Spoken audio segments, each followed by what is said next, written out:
I'm going to take you on a little tour. We've had a lot of people ask about what it is we use in the studio, so I'm going to show you right now.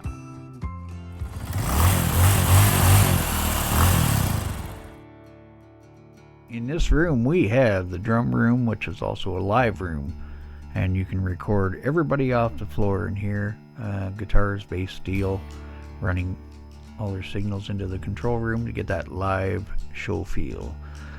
On the other wall, I'm going to show you in a second here, which is a TV. And the TV has cameras on it which allow you to see into each room and interact with each other, so that's pretty handy.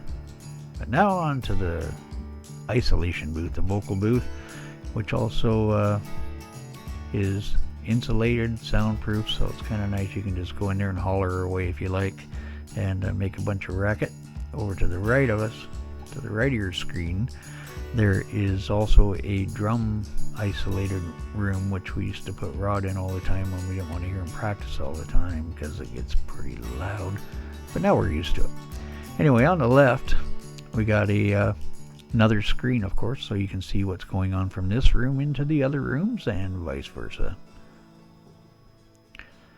There's a few rack items here that I usually use on our live shows, but I've kind of incorporated them into the studio as well with COVID because we're not getting out doing that.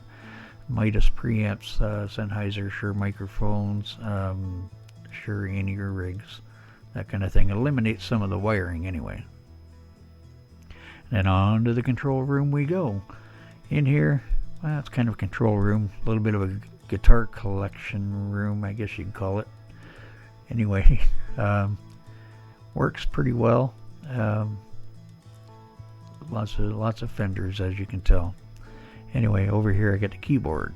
It's an old Yamaha keyboard, which is also MIDI'd into the Pro Tools program, so you can open up a whole bunch of different plugins and sounds and make it sound unique, but it sounds great on its own as well.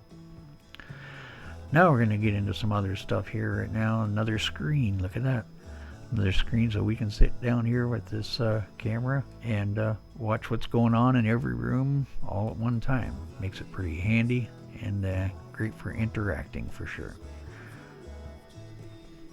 When you get down to the Yorkville speakers there, and then we're going to go to this little setup, which is just a headphone amp so everybody can hear what's going on. There's a little Focusrite, which I use to broadcast to Facebook Live and YouTube Live and so on, just for the outputs. And a tube pre, and then a tube microphone pre as well. Then onto the console. The console is a Behringer X32 producer. Nice and compact, so I'm not taking up too much space in my little room down here. And pretty well does everything the big one does. There's an MXL microphone, got cheap at the surplus store, works good. Behringer B1, which I kind of really fell in love with that microphone. Now the guitar rig. Guitar rig is an M9, and it's got a SP compressor pumping into it, and then everything goes out to the Cab Zeus, which is an amp simulator. And I tell you, it's kind of a neat setup. It works really good. Well, that pretty much concludes the tour for today, and I hope you enjoyed it. We got a lot more stuff coming your way. After the lockdown, hopefully we can get more entertainers actually in the studio to do some recording, and we'll put it out live to y'all. Please be sure to like and subscribe to our channel so you're the first to know when there's something new. Have a great day, everyone. Thank you.